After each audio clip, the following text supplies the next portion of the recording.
vaincu la malédiction. Lyon a enfin gagné son dernier match à domicile avant la trêve et mis fin à une mauvaise série qui datait de 12 ans.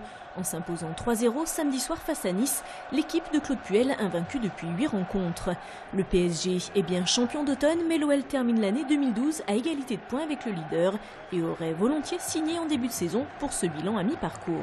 C'est vrai qu'on était un peu dans le questionnement comme tout le monde, on ne savait pas comment on allait réagir, j'en suis peut-être l'exemple type, on ne savait pas trop ce que ça allait donner et pour finir, voilà, on essaye de faire notre petit bonhomme de chemin. Si on avait cru en ça en début de saison, on aurait été très content. Donc on en est là, maintenant on n'est qu'à mi-chemin et il faudra reproduire la même chose sur la deuxième partie et on sait que ce ne sera pas facile. Avec 2 points de moyenne par match, Lyon affiche une belle régularité et un des jeux les plus séduisants de la Ligue 1.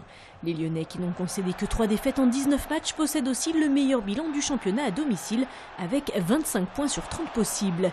Le constat est donc clair, l'OL avance au même rythme que Paris, annoncé ultra favori, et est désormais un candidat crédible pour le titre. Paris, je pense, a annoncé la couleur en voulant gagner le titre. Nous, on n'a pas crié haut et fort cet objectif-là. On a juste envie d'être collé à eux le plus longtemps possible pour pouvoir espérer. Si le championnat s'arrêtait aujourd'hui pour se qualifier pour cette Ligue des Champions, c'est notre objectif.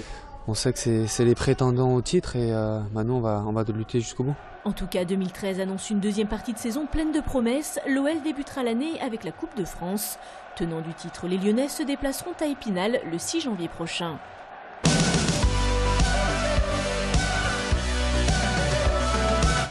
L'Asvel souffrirait-elle d'un dédoublement de la personnalité? La question pourrait faire sourire si la réalité n'était pas aussi sévère. Après 12 journées, les Villeurbanais n'ont gagné qu'une seule fois à l'extérieur, alors que l'Astrobal reste une forteresse imprenable, puisque vendredi soir, les joueurs de Pierre Vincent ont porté cette invincibilité à domicile à 6 matchs, en dominant Nancy 85-59, un cas unique en Pro A. Ils avaient quelques joueurs en forme en ce moment, on a réussi à les stopper. Donc c'est bien, on fait un match solide, voilà. C'est un peu, c'est bien de gagner à domicile, mais il va falloir gagner à l'extérieur. Gagner à l'extérieur, cela n'est plus arrivé au Vert depuis le premier match de la saison et le gros coup à Chalon. C'est aussi la condition pour rester bien ancré dans les premières places et se donner une chance de bien figurer à la Leaders Cup, anciennement Semaine des As. C'est notre premier objectif. Ce que je disais aux joueurs, c'est que là encore ce soir, on a beaucoup d'imprécisions en attaque, beaucoup de mauvais choix ou d'imprécisions qui nous coûtent parce qu'à l'extérieur, le contexte est un peu différent et on a besoin d'être meilleur que ça, tout simplement. Et donc le constat, il est ce qu'il est. Voilà, on a une équipe qui a des qualités. 5e de Pro A, l'Asvel se déplacera le 26 décembre chez le 3e Gravelines. L'occasion de voir si les symptômes de schizophrénie ont disparu et si les Verts ont décidé d'enfin corriger le tir. L'électrochoc du départ d'Yvan Patet de la présidence du club ne s'est pas produit. Le Loup enchaîne une 3e défaite consécutive ce dimanche sur la pelouse de Tarbes 22-8 pour le premier match des phases retour et le dernier de l'année. Lyon termine 2012 à la 8e place de Pro D2, un classement indigne de ses ambitions annoncées. Les Lyonnais comptent désormais 8 points de retard sur Aurillac, le 2e, et 24 sur Oyonnax, le leader, vainqueur de La Rochelle. Le plus dur reste à faire pour le Loup qui a décroché du haut de tableau avec 7 défaites pour 8 victoires. Lyon abordera 2013 avec un déplacement à Béziers le 13 janvier.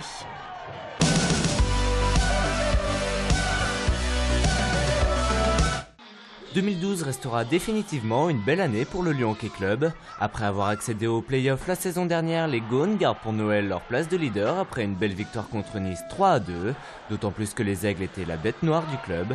Les hommes d'Éric Medeiros ont donc bien mérité quelques jours de repos. Vraiment vide la tête physiquement, ils se reposent parce que la deuxième partie de saison ça va être vachement intense, on va tirer dessus un peu, voilà, dans 3 mois, 2 mois et demi on est en pleine forme, pleine puissance et c'est là que ça va être capital pour des playoffs. Avec 11 victoires pour 4 défaites, les Lions réalisent un très bon début de saison. Cette série actuelle de 6 victoires donne de bons espoirs pour 2013. Le LHC peut donc toujours espérer aborder les playoffs dans la peau du leader.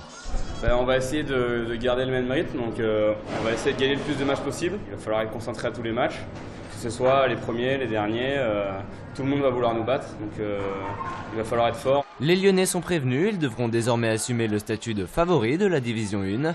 25 points à la mi-saison, le bilan est satisfaisant, mais il ne faudra pas se relâcher. Le prochain déplacement s'annonce d'ailleurs compliqué contre Reims, le 3e, le 5 janvier prochain. C'était une première dans l'histoire du water-polo rhodanien. Samedi soir, après 3 défaites consécutives, les sauveteurs de Givors se sont imposés 13-8 dans le derby face aux Loups, promu cette saison en National 1. D'habitude, sur les 3 derniers matchs, on avait du mal à démarrer les rencontres. Et là, d'entrée, on est bien rentré dans le match. On est beaucoup plus homogène qu'eux, qui se basent sur 2-3 joueurs. Nous, on a fait plus tourner. Invaincu en 2012, pour la première fois de l'année, le Loup n'a pas su réagir face à l'ambition dévorante des Givordins. En proie à des soucis financiers, l'équipe se demande même si elle pourra terminer la saison. C'est un petit peu dommage pour nous. On pensait vraiment faire la différence ce soir. On a du mal à s'entraîner, on a du mal à avoir une stabilité nous, au sein de notre club. Les gars viennent la tête basse à l'entraînement, ils ne savent pas de quoi demain sera fait. Donc je pense que ça nous pénalise beaucoup. Le Loup a jusqu'au 31 décembre pour régler sa situation. Au classement, les Lyonnais sont 3e, Givors 5e. La revanche entre les 2 équipes du Rhône se disputera à Lyon le 27 avril prochain.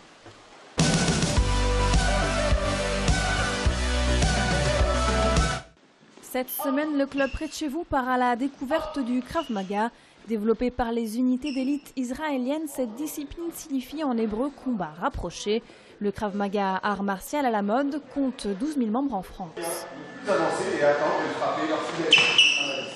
Steve Schmidt, ceinture noire 4e dan, enseigne à Lyon depuis 1999. Il applique cette technique de combat en privilégiant la défense et la non-agressivité. Ce qui fait vraiment la spécificité du Krav, c'est la recherche de la simplicité dans tout ce qu'on fait. Voilà. Les mouvements doivent être simples, faciles à apprendre. On va progressivement leur faire prendre confiance en eux. Voilà, et puis eux, ils sont capables aussi de frapper avec efficacité. Même si tous les coups sont permis, 2 parties sont proposées durant les entraînements du club Krav Maga Lyon. Self-défense et combat. Il ne s'agit pas de respecter des techniques ou des positions précises. Contrairement à d'autres arts martiaux que j'ai pu faire dans le passé, on est dans des mises en situation qui sont proches de la réalité et qui ne sont pas uniquement des techniques ancestrales. Avec plus de 400 licenciés, dont 20% de femmes, le club s'ouvre à tous. Il ne propose qu'une partie physique d'une durée de 20 minutes. Des règles de sécurité et un code moral sont appliqués pour ne pas dévier vers des comportements malsains. C'est la fin de cette émission. Toute l'équipe du Club des Sports vous souhaite d'excellentes fêtes de fin d'année. On se retrouve en 2013 avec la 10e cérémonie des Lions du Sport qui récompense les meilleurs sportifs lyonnais. Rendez-vous en direct sur TLM le mardi 15 janvier à partir de 20h15. En attendant, la parole est à vous. Merci beaucoup. Un gros bisou à mon fils, Dorian, qui est un futur grand pratiquant de Krav Maga. Dédicace à toute ma famille, tous mes amis, tous ceux qui me reconnaissent. Et vive le water-polo. J'aimerais bien aussi passer coucou à ma famille, à la famille Vartagnan de Souza. Vive le water-polo sur TLM. Pour Alex et Lydie. Et pour toute ma famille de Bordeaux voilà. Et mes amis de Bordeaux. Merci. Allez, salut papa, maman, les Lions. Hein. Ouais, vive Lyon. Ah, vive Lyon. Hein. Ouais, vive Lyon. Salut, Joyeux Noël. Joyeux Noël. Joyeux Noël. Bonne fête. Passez de bonnes fêtes.